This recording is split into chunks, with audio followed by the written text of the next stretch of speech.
boa noite a todos, boa noite a todas. É um prazer, uma alegria, uma honra, uma felicidade imensa reencontrá-los aqui mais uma vez para que possamos dar prosseguimento à nossa série de lives sobre as 100 melhores crônicas brasileiras. Então, sejam todos muito bem-vindos, sejam todas muito bem-vindas. Para os amigos, para as amigas que aqui chegam pela primeiríssima vez, bom, não custa dizer-lhes, avisar-lhes ou mesmo lembrar-lhes que essa é a obra que nós estamos utilizando como base, como sequência, não é? O livro se chama, para quem não conhece, As 100 Melhores Crônicas Brasileiras, da editora Objetiva, seleção de Joaquim Ferreira dos Santos.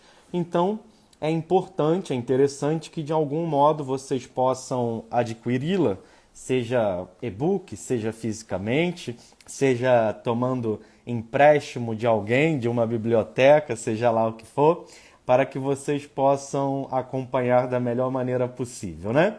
Então hoje, na nossa 22ª live, nós faremos como fizemos, por exemplo, na live do Rubem Braga e Antônio Maria. Se eu não me engano, tratamos os dois conjuntamente numa mesma live. Então hoje falaremos do texto A Moça e a Varanda, do Sérgio Porto, e também do texto Páginas das Páginas, de Marx Rebelo. Então a gente, na verdade, tem uma oportunidade muito interessante quando nós trabalhamos dois textos numa live só. Nós podemos fazer um texto à parte do outro, né? Dividindo mais ou menos a metade do tempo para cada texto, mas podemos também trabalhar os seus aspectos semelhantes, os seus aspectos associativos e também os aspectos contrastivos, diferentes, né? E isso cria uma espécie de lâmina, de superfície, que nos dá a possibilidade de compreender nuances dos textos, dos autores, da época, da temática, né? Isso tudo é bastante enriquecedor aqui para o nosso projeto das 100 melhores crônicas brasileiras, né? Então sejam todos bem-vindos, sejam todas bem-vindas. Lembrando também que quem ainda não está no meu grupo do Telegram, entre, o link está na minha bio, né? Logo ali abaixo da minha fotinho. Basta você clicar, ter o aplicativo instalado no seu celular, e aí você será teletransportado para o meu canal no Telegram, onde estamos analisando a obra A Jornada do Escritor, do Christopher Vogler, que é uma obra muito interessante para quem gosta de literatura e para quem gosta também de escrever, né? Bom, pessoal, então nós temos esses dois textos, né? A Moça e a Varanda, do Sérgio Porto, e também Páginas das Páginas, do Marx Rebelo. E eu gostaria que nós começássemos a trabalhar esses dois autores, esses dois textos hoje, pensando sobre uma filiação desses autores à literatura carioca. Por quê? Porque, dentre as várias formas de você olhar as diversificações, as ramificações da literatura brasileira, encontra-se uma forma que não é uma forma canônica, ou seja, não é uma forma que esteja aderida pelos manuais tradicionais de história da literatura brasileira. E que forma é essa? É justamente a de que haveria, né, supostamente, uma linha, uma tradição, uma literatura propriamente carioca, né? Muitas vezes, os historiadores da literatura, os críticos literários, se referem, de alguma maneira, a essa existência, o que, todavia, não significa que eles trabalhem com a ideia, com a perspectiva de que existiram e existem autores que não apenas se debruçam sobre o Rio de Janeiro, sobre as questões cariocas, mas que, exatamente porque o fazem, tem uma espécie de escrita, um estilo que os distingue dos demais.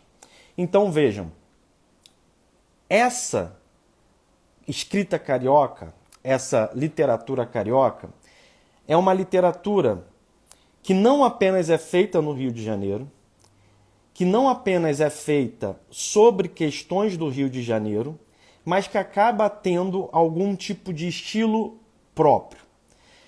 Essa literatura se inicia com o Manuel Antônio de Almeida, quando ele publica, em meados da década de 50 do século XIX, o seu livro Memórias de um Sargento de Milícias, né? E é como, na perspectiva de alguns entendedores, de alguns pensadores da literatura brasileira e dessa literatura carioca, entende-se então que é como se um caminho muito especial e muito particular, muito próprio, tivesse sido aberto pelo Manuel Antônio de Almeida ao publicar o Memória de um Sargento de Milícias.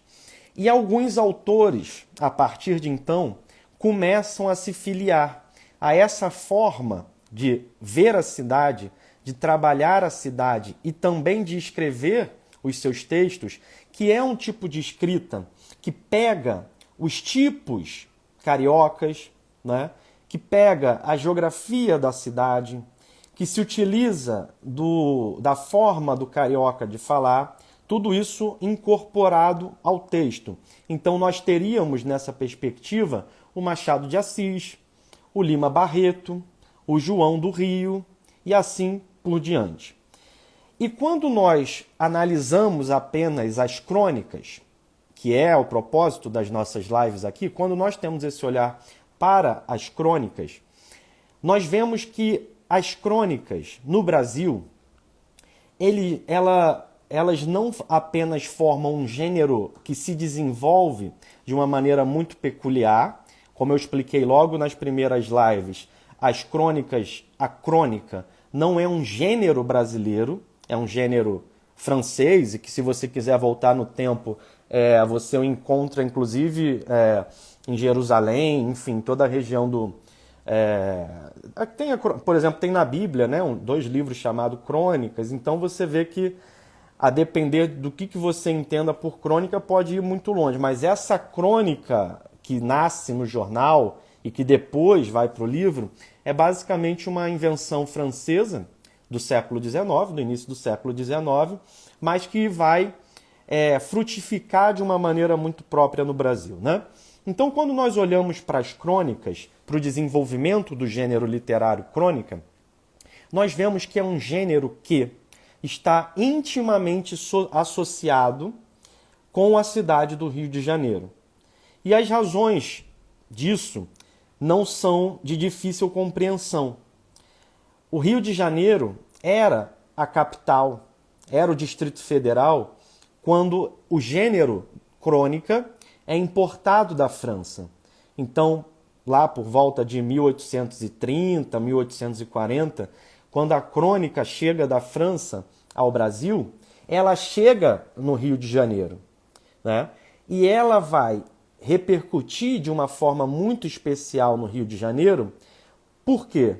Porque o Rio de Janeiro era a cidade que, naquele momento, desempenhava o protagonismo político, uma vez que a corte estava no Rio de Janeiro e, por isso, também por questões econômicas associadas primeiramente ao escoamento da mineração advinda de Minas Gerais e, em seguida, da própria produção de café que se desenvolve no Vale do Paraíba.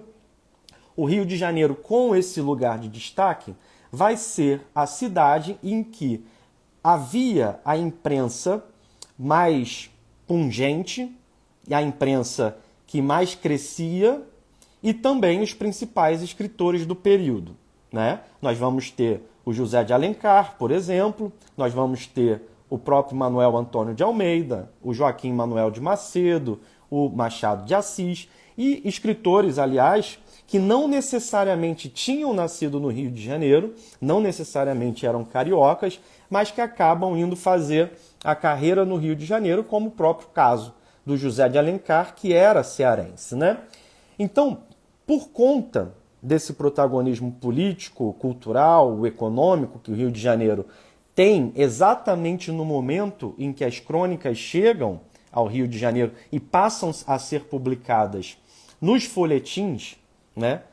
A partir dessa espécie de simbiose entre Rio de Janeiro e crônicas, as crônicas vão ser consolidadas dentro da nossa história literária, não apenas como um gênero que se transforma e se particulariza no Brasil, mas também como um gênero muitíssimo ligado à história do Rio de Janeiro, às questões do Rio de Janeiro, aos autores do Rio de Janeiro, enfim, a todas essas questões da cidade. Porém, nós temos aqui um problema. E é esse questionamento que eu queria colocar para vocês. Qual é o problema para o qual eu gostaria de chamar a atenção, né? Isso tudo que eu disse não significa que não houvesse crônicas sendo redigidas e publicadas em outras províncias brasileiras.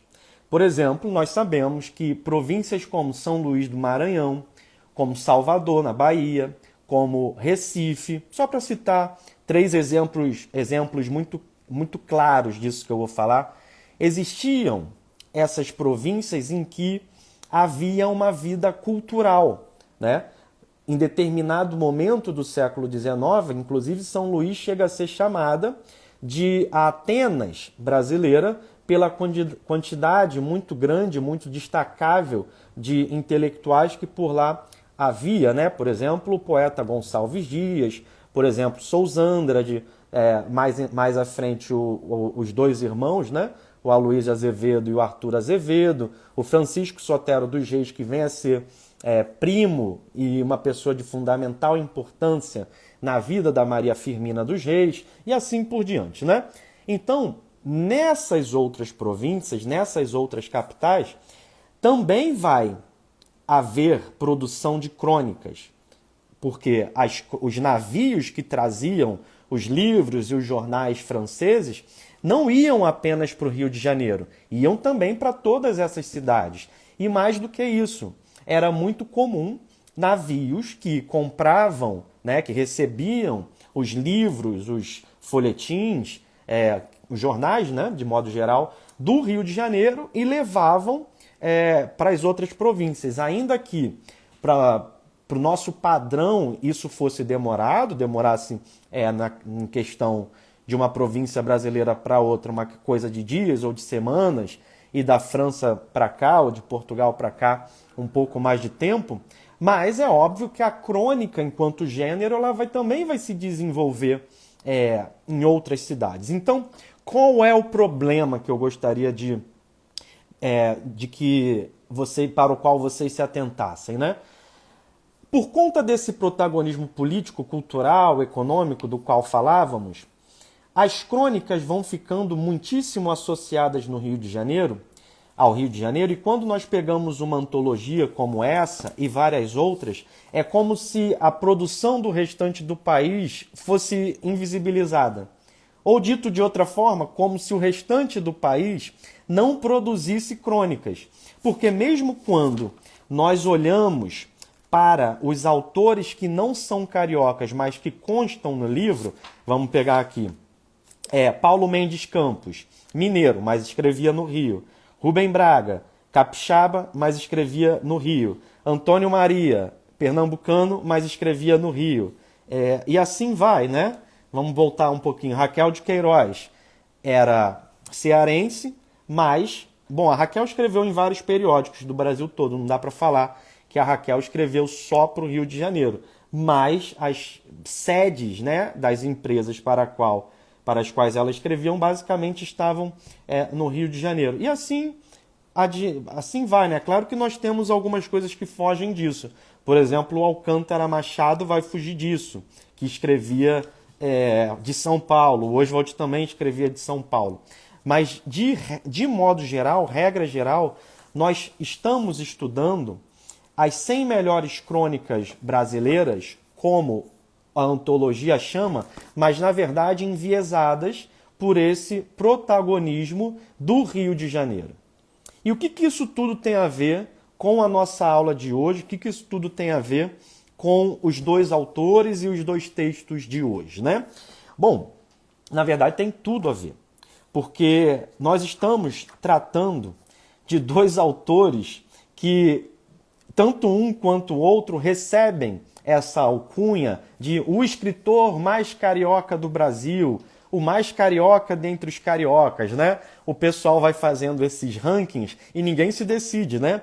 Será que o mais carioca de todos é o João do Rio? Será que o mais carioca de todos é o Vinícius de Moraes? Será que o mais carioca de todos é o Sérgio Porto? Ou é o Marcos Rebelo? Sem contar naqueles que não são cariocas, mas que vão ser vistos como escritores que no final das contas acabam acariocados, né? Como o próprio Rubem Braga, como o próprio Paulo Mendes, como o próprio Fernando Sabino, que aí colocaram, né? Então, tanto o Sérgio Porto quanto Marcos Rebelo são esse tipo de escritor.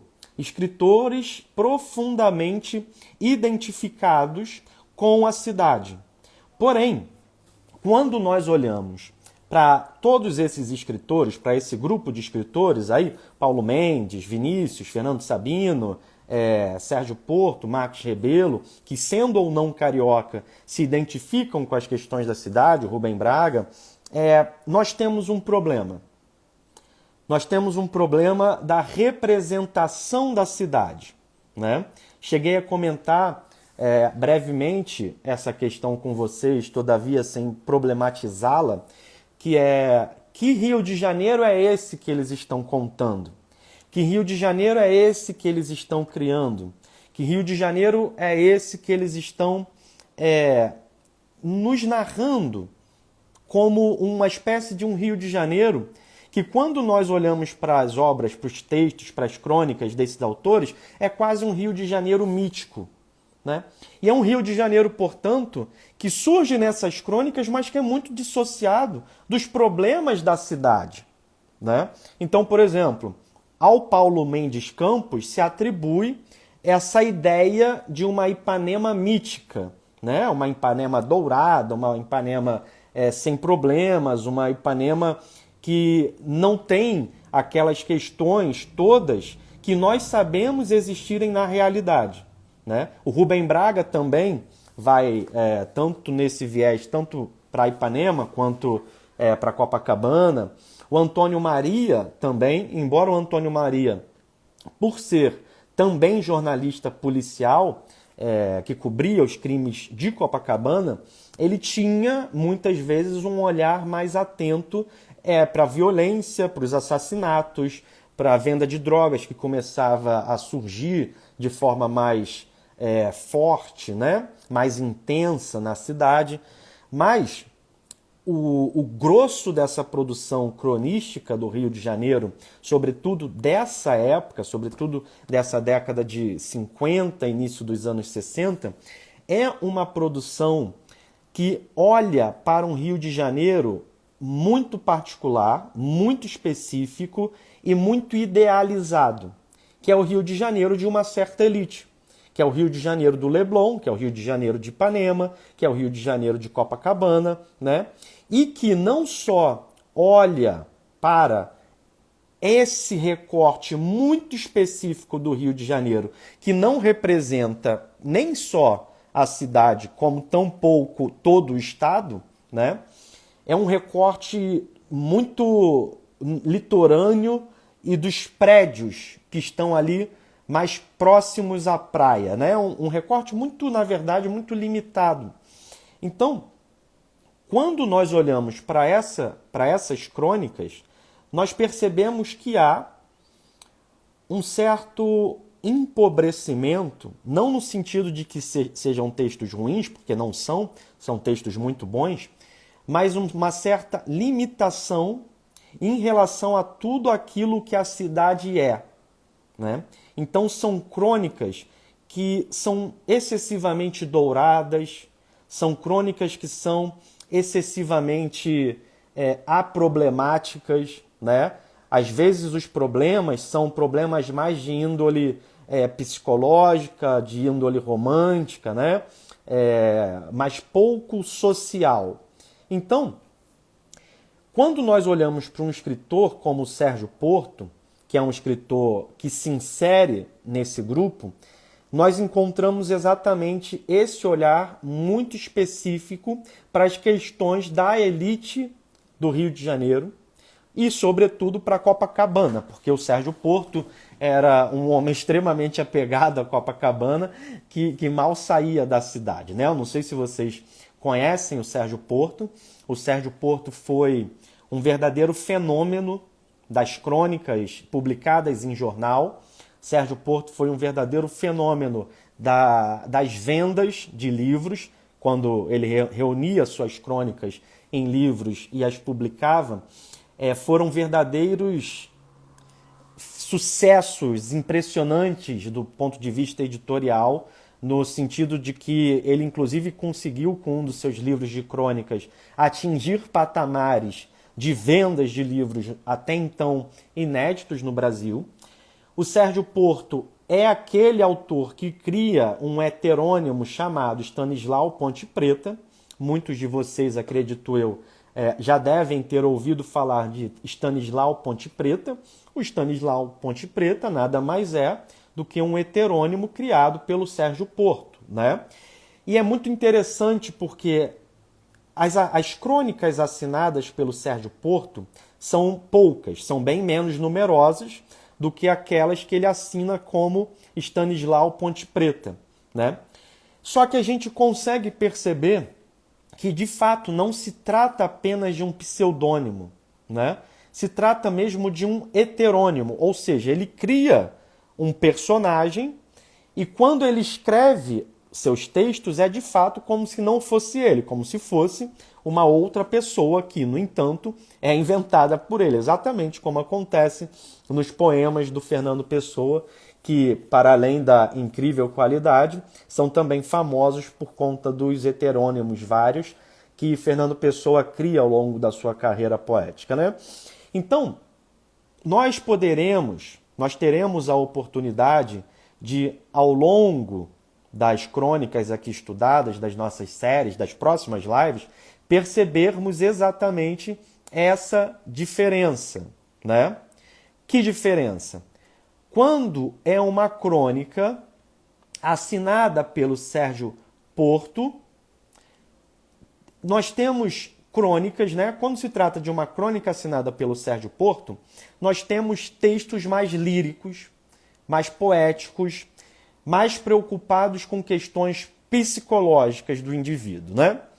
Quando nós temos crônicas assinadas pelo Stanislau Ponte Preta, nós vamos ter crônicas irônicas, sarcásticas, cômicas, debochadas e com críticas de costumes, com críticas à imprensa, com críticas políticas, sobretudo a partir de 1964, quando os militares chegam ao poder, e o Sérgio Porto ele vai viver pouco tempo, né? Ele morre em 68, portanto ele pega só 4 anos do regime militar, mas se nós olharmos para esse período, é o período em que os textos dele se tornam mais críticos do ponto de vista político. Mas nós podemos deixar os aspectos da obra do Stanislau Ponte Preta, né, pensando o autor e seu heterônimo separadamente, para quando chegarmos a um texto do Stanislau, que inclusive escreve aqueles livros que são muito engraçados, aquela coluna de crônicas que depois é transformada em livros do Festival de Besteiras que Assolam o País, né?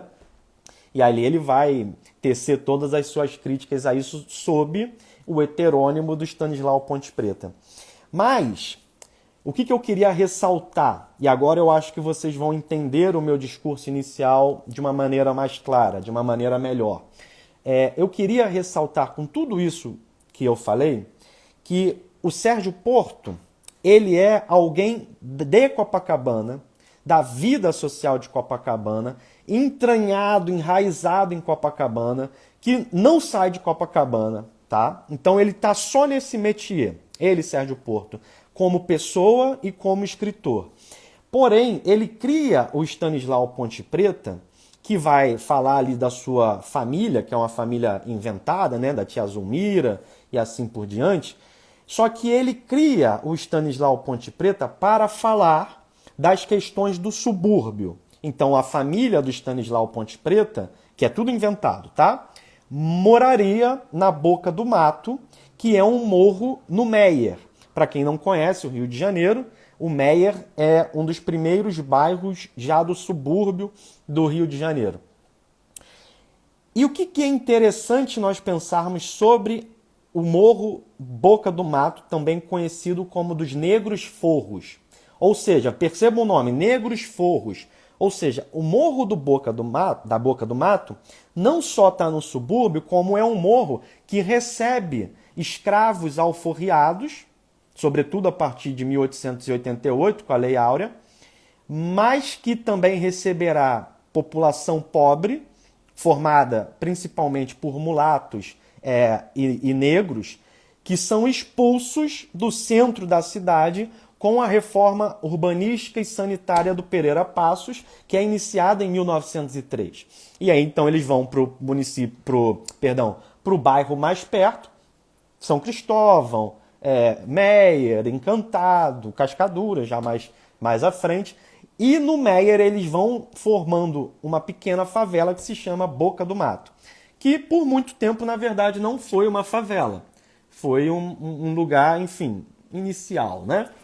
Se é que vocês me entendem aqui, né? Um morro que foi recebendo pessoas que não tinham mesmo onde viver. Bom, e o que eu quero dizer com isso? Que o Sérgio Porto, então, cria um personagem, cria um heterônimo para falar do subúrbio, que na verdade ele não conhecia, né? Então aqui nós temos uma problemática. E quem vem a ser o Marques Rebelo? O Marques Rebelo já é um sujeito um pouco diferente. Por quê? Primeiro porque o Marques Rebelo, diferentemente do Sérgio Porto, não tem esse deslumbre relativamente à elite carioca. O Marques Rebelo não tem esse deslumbre com a noitada de Copacabana, com os bares de Copacabana. Não que não frequentasse bares, mas o Sérgio Porto é o cronista, né, dessa vida noturna, bem como o Antônio Maria o era, bem como o Paulo Mendes, embora o Paulo Mendes tenha um viés mais ensaístico, mais profundo, né? O Marques Rebelo nasce em Vila Isabel. Para quem não conhece Vila Isabel, ou quem não conhece o Rio de Janeiro, Vila Isabel é o bairro que está ali bem juntinho do Maracanã, atrás do Maracanã. Atrás do Maracanã, basicamente, você tem Tijuca e Vila Isabel. Ele nasce em Vila Isabel, que já é subúrbio, portanto, o próprio nascimento dele já dá um olhar, né, uma perspectiva diferente dessa que o Sérgio Porto poderia ter e que poderia criar como Stanislau, porque, diferentemente do Sérgio Porto, o Marques Rebelo é um morador do subúrbio. Ele vai para Minas, né, por conta de questões profissionais do pai, ele vai muito criança para Minas, com uns 9, 10 anos de idade, né, passa um tempo em Minas, vai para o exército, no exército, inclusive, porque ele era atleta, sofre um acidente durante um treino, me parece, durante uma competição, não tenho certeza, e acamado ele começa a escrever os seus primeiros textos, né? Então, o Marques Rebelo é alguém que nasce no subúrbio e que tem um olhar para o subúrbio muito mais profundo do que esse que o Sérgio Porto vai ter com o Stanislau Pontes Preta. Então vejam, o que é interessante de nós observarmos na live de hoje? Nós temos dois autores que querem se conectar e que se conectam com o subúrbio do Rio de Janeiro. Porém, fazem-no de modos distintos, porque o Sérgio Porto não conhece o subúrbio. Cria um heterônimo para descrevê-lo. Um personagem que vive no subúrbio, mas que não é o lugar onde ele, Sérgio Porto, habita. O Marques Rebelo, porém, é alguém que nasce no subúrbio, que frequenta o subúrbio, mesmo quando volta de Minas, e aí ele vai morar no subúrbio novamente, e mais tarde, de fato, ele vai morar na Zona Sul, ele vai morar no Flamengo, ele vai morar em Copacabana também, mas me parece que a casa principal dele, por mais tempo, foi no Flamengo, e ele vai, em seus livros, em suas obras, ter um olhar muito mais atento para o subúrbio, né? A lusofonia na literatura, a Adriana, nossa colega, nossa amiga, fala do Marafa, que é um dos romances do Marcos Rebelo, justamente que se atenta para questões do subúrbio. Mas nós temos também A Estrela Sobe, que conta a história de uma mulher do subúrbio do Rio de Janeiro que tenta se dar bem, tenta vencer na carreira do rádio, né, nas radionovelas, que era uma espécie de grande ambição da época, tanto para os homens que queriam ser atores, mas sobretudo para as mulheres que queriam ser atrizes, né? E queriam ficar famosas e queriam ganhar dinheiro. Porém, essa coisa de tentar a vida nas radionovelas era uma grande ilusão, né? Ilusão no que sentido? Pouquíssimas conseguiam e muitas que tentavam acabavam se frustrando, acabavam rachando a cara. Tipo assim, né? Trazendo aqui para a nossa realidade de 2020, é como você tentar hoje ser uma blogueira com enfim, uma influenciadora com 1 milhão, com 2 milhões, com, enfim, 500 mil seguidores. É possível? É, claro que é, tem gente que consegue. Mas a maior parte morrerá tentando, não é assim? Então ele tem esse olhar para uma personagem feminina do subúrbio que tenta a carreira no rádio, mas que vai ter sucesso. Tem uma série de problemas, uma série de conflitos, mas no final das contas ela dá certo, né? Então, nós temos aqui dois autores que, de certo modo, estão em pontas distintas da cidade. É claro que alguém, mais criticamente, poderia me contestar e poderia falar assim: professor Rodrigo, eu não concordo tanto com a sua opinião, não, porque no final das contas o Marcos Rebelo ele acaba indo morar na Zona Sul, o Marcos Rebelo acaba convivendo com essas mesmas pessoas, ele chega inclusive a ser membro da Academia Brasileira de Letras. Eu vou falar, é verdade, só que o Sérgio Porto sempre esteve apenas em Copacabana e o Marcos Rebelo não, do ponto de vista pessoa física, digamos assim. E mais, os livros do Marcos Rebelo também pensam o subúrbio, diferentemente da obra do Sérgio Porto, que tem uma parte no subúrbio, caricata, né? Uma parte que é uma parte da caricatura do subúrbio, que ele desconhece, mas esse olhar mais para Copacabana. Então, esse primeiro texto aqui, A Moça e a Varanda, do Sérgio Porto, é um texto do início da carreira do Sérgio Porto, que era inclusive funcionário do Banco do Brasil e que começa a escrever para complementar a renda, até o ponto que depois ele larga o Banco do Brasil, mas ele era funcionário público. É um texto de início de carreira, em que ele está tentando aparecer, ainda é um autor desconhecido, que vai ter esse traço lírico, do qual eu falava para vocês no início, né, um pouco antes, que é justamente quando o Sérgio Porto assina com o seu nome e que está refletindo duas coisas ao mesmo tempo. O Sérgio Porto, nesse texto, A Moça e a Varanda, reflete as mudanças pelas quais Copacabana e a Zona Sul do Rio de Janeiro estão passando, que são mudanças profundas, urbanísticas, arquitetônicas, econômicas, sociais. Inclusive hoje eu encontrei a foto da casa do Sérgio Porto, a foto de quando havia a casa antes de ser demolida, e depois uma foto de algumas décadas à frente. E assim, gente, é uma coisa impressionante o que acontece em 10, 20 anos em Copacabana, né? Você tem uma foto que pega a rua da casa do Sérgio Porto e aí você vê que são só casas, né?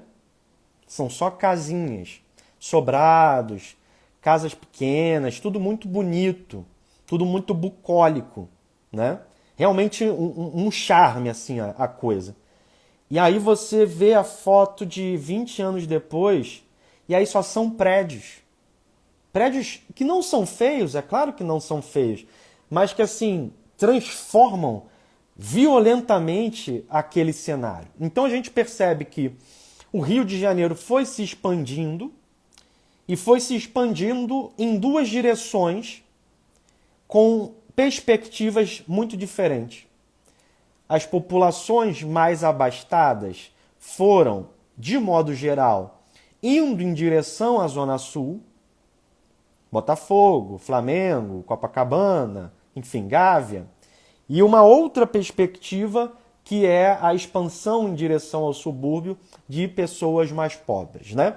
Não estou dizendo com isso que não houvesse pessoas pobres também na Zona Sul, claro que há, as favelas estão aí para comprová-lo, mas existem essas duas perspectivas muito claras, né?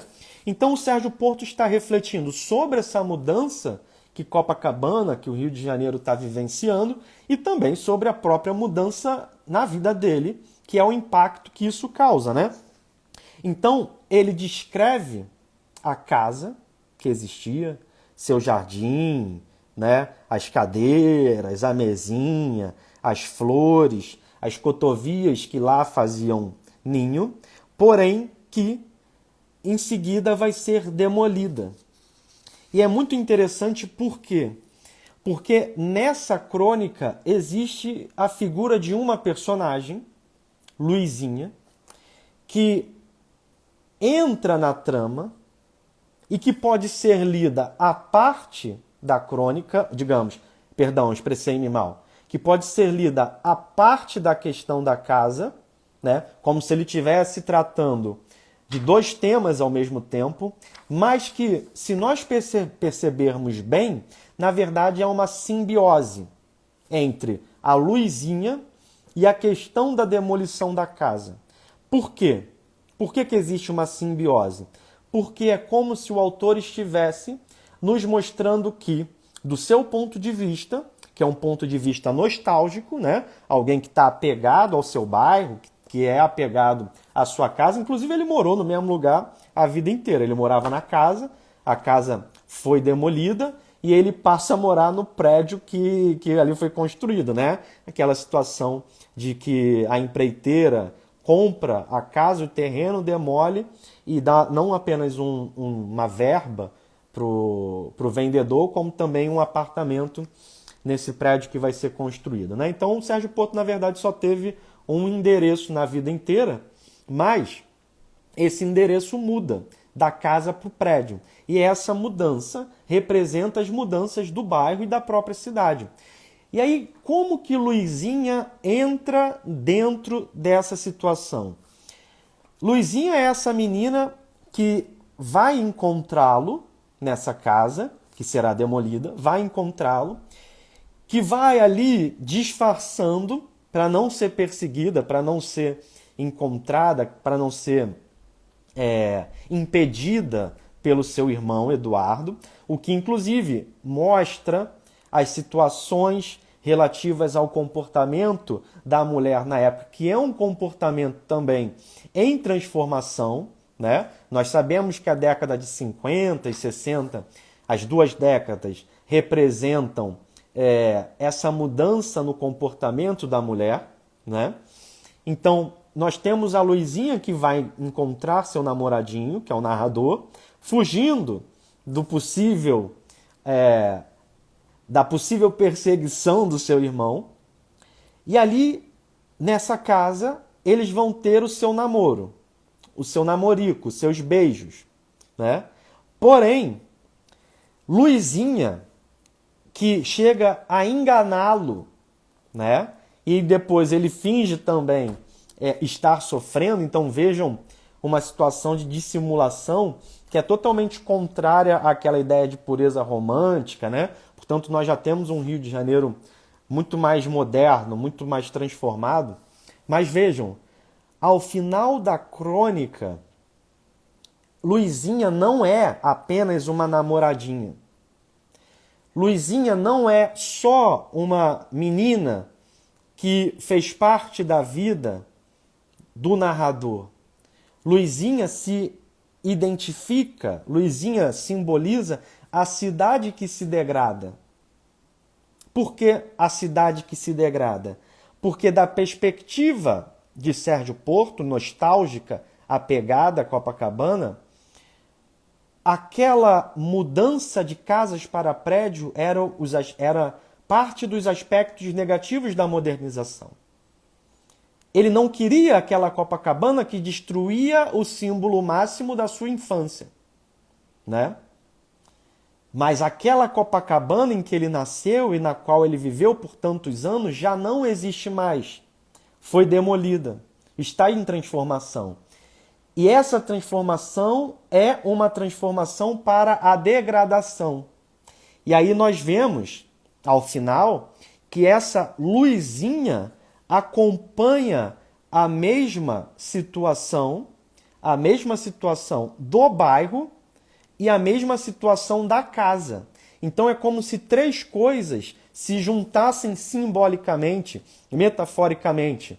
O Rio de Janeiro, a cidade em transformação, Copacabana, que está deixando de ser um lugar bucólico, um lugar agradável para se encontrar, cheia de prédios, cheia de obras, cheia de empreiteiras, né? E luzinha, tudo isso metaforicamente é a mesma coisa.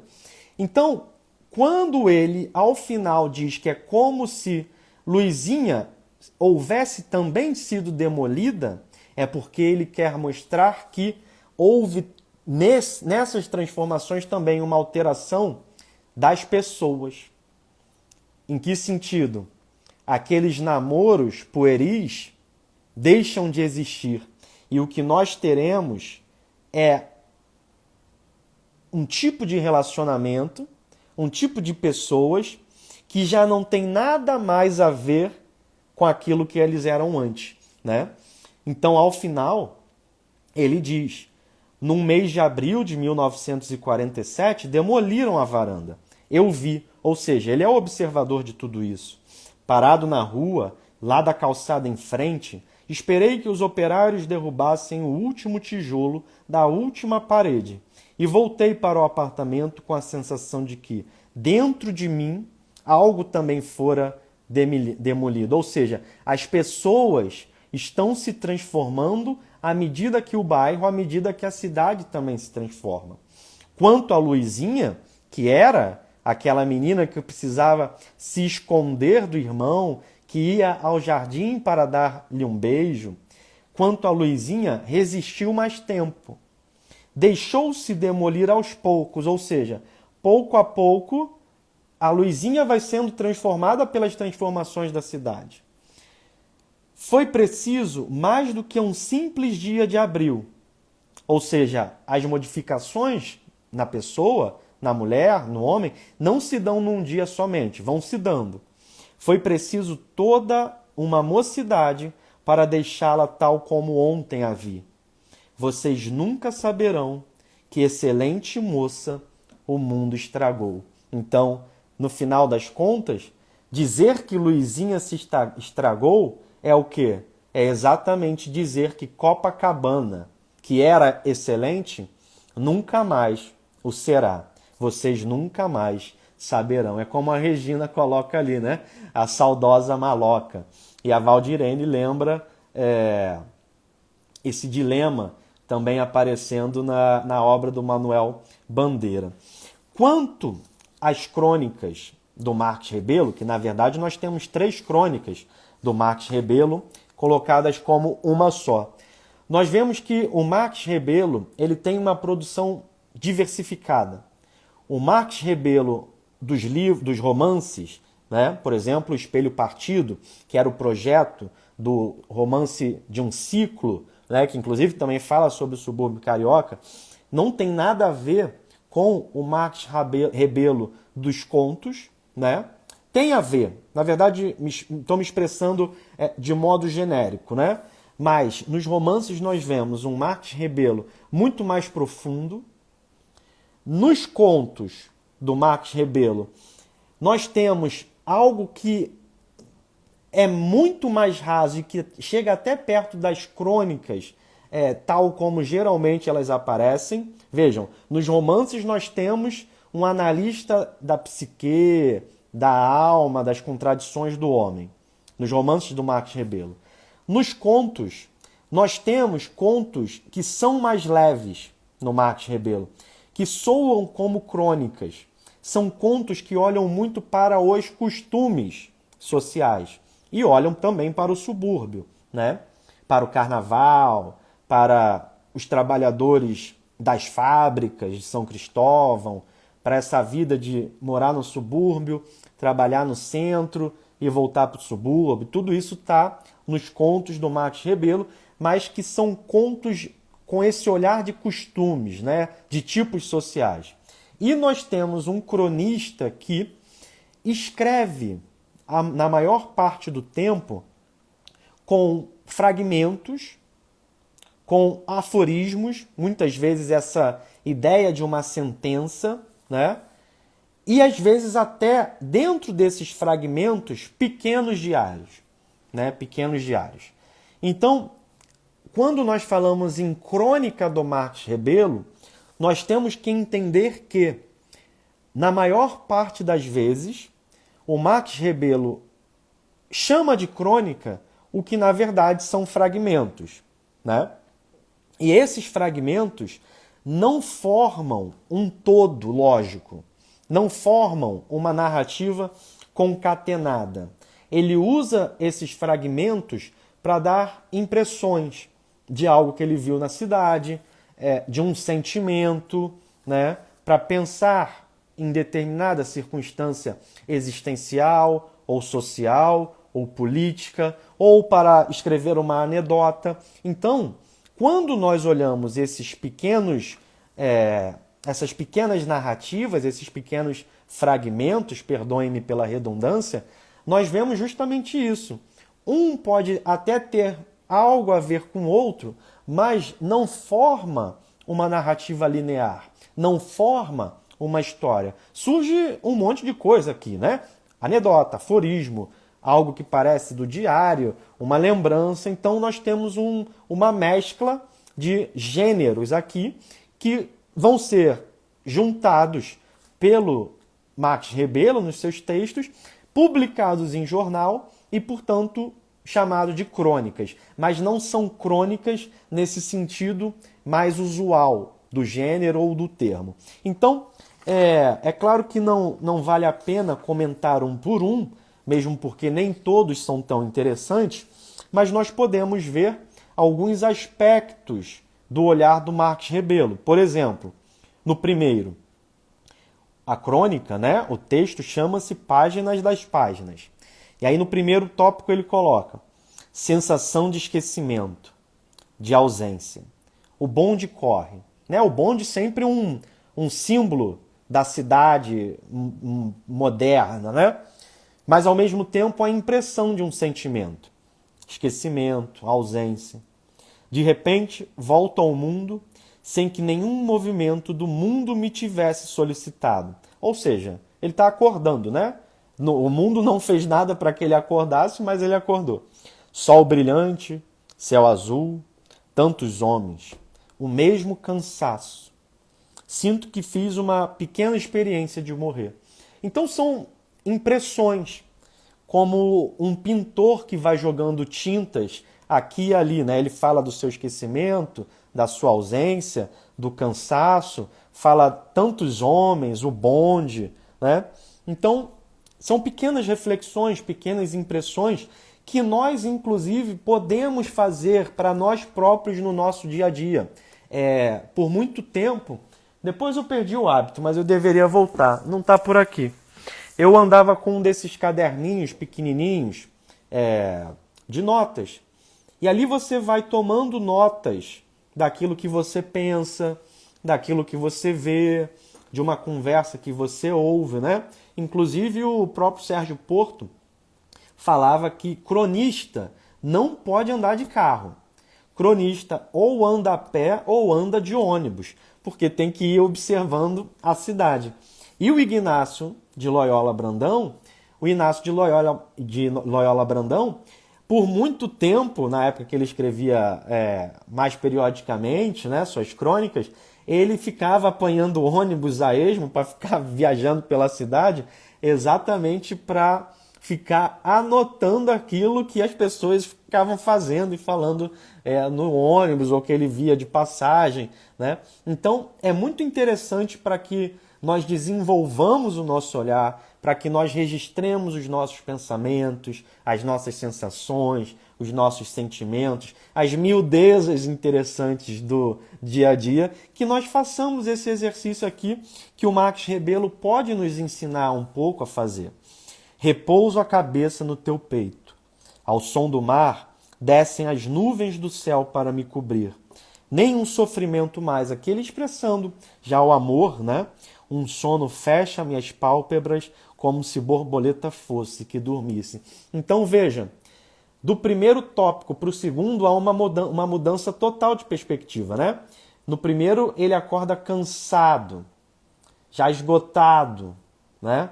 No segundo, quando ele vai dormir, repousando a cabeça no peito da amada, imagino eu, da esposa, ele já tem uma sensação muito mais prazerosa, né? Um sono fecha minhas pálpebras como se borboleta fosse. No terceiro ele diz, agora voltando um pouco no tempo, né? Num ele acorda, no outro ele já está dormindo, agora ele está na noite. Quando chega a noite, bem noite, na casa os móveis dormem. Quando dormem os tapetes, os discos, as louças e os quadros na parede, quando só o relógio e a geladeira elétrica trabalham e só as baratas têm vida, aí a mão, cheirando a cigarro, abre cansada, em qualquer página ainda em branco, o escondido diário. Então é justamente essa ideia de que tudo está adormecido, né? Salvo a barata, o relógio e a geladeira.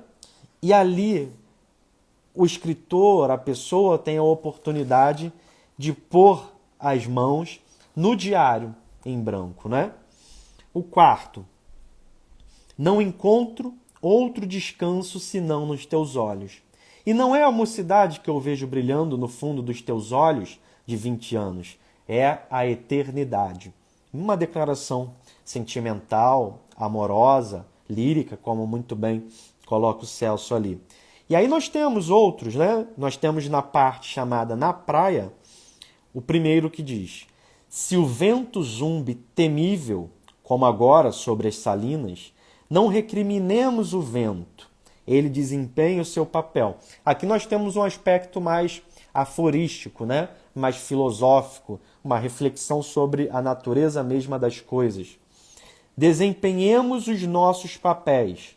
Eis tudo. Quantas vezes já não fomos ventos devastadores na vida das criaturas? Quantas ruínas já não deixamos atrás de nós? Então aqui ele faz um convite à reflexão. Lembra que até aquele... os mais novinhos aí, galera geração 2000 não vai lembrar não, mas muita gente aqui vai, aquele Minuto de Sabedoria, né? Ainda vende bastante, aquele livro não sai tanto de moda assim não, mas era essa coisa de você abria o livro numa página qualquer e ali tinha um Minuto de Sabedoria, era uma página com uma pequena reflexão sobre algum aspecto existencial, né? No seguinte, ele já traz um fragmento de outra natureza, né? Como um gorjeio através do tabique. Tabique é parede de madeira, né? Espécie de... é uma madeira, fazer, por exemplo, usada em barraco ou em obra. Eu queria ser formiguinha para entrar no quarto deles e ouvir o que estão dizendo. Dizendo ou fazendo. A outra moça ri. Então aqui é essa ideia de saber o que as pessoas estão fazendo ou para observar as intimidades alheias, né? Bom, pessoal, é isso. Essa foi a nossa live de hoje. Nós nos aproximamos aí de 1 hora de live. Espero que vocês tenham gostado. Conseguimos atravessar inúmeras questões, inúmeras discussões, inúmeros aspectos. Acho que foi uma live muito interessante. Conseguimos fazer aí um grande apanhado dessa questão das crônicas cariocas, dos autores olhando para o Rio de Janeiro, daquilo que não está no cânone, portanto também posso finalizar aqui chamando a atenção para isso, para que nós também pensemos nas crônicas que foram produzidas em outras cidades, mas que não estão condensadas em antologias famosas, né? Então, aquilo que se consolida no cânone, na tradição, pode ser sempre revisto, pode ser sempre contestado, para que nós tenhamos mais pessoas, mais vozes, né? Para que nós possamos fugir de uma certa padronização cristalizada, hegemônica, e tenhamos, assim, oportunidade de ler textos diferentes também, que reflitam outras realidades aí do nosso país e da nossa população e da nossa cultura também. Bom, amanhã faremos mais 2 crônicas. Faremos mais 2 crônicas porque esse modelo está rendendo muito bem. Então falaremos amanhã de O Sapo de Arubinha, de Mário Filho. O Sapo de Arubinha, de Mário Filho. E também O Homem no Mar, de Rubem Braga. O Homem no Mar. Homem no Mar, na realidade. Então amanhã 2 lives. Amanhã, na live de amanhã, 2 textos. O Sapo de Arubinha, Mário Filho. Homem no Mar, Rubem Braga. Pessoal, tenham uma ótima noite. Tenham um excelente descanso, um ótimo fim de segunda-feira. Fiquem com Deus. Nos vemos amanhã, às 9 horas. Até lá. Abração, tchau, tchau e até.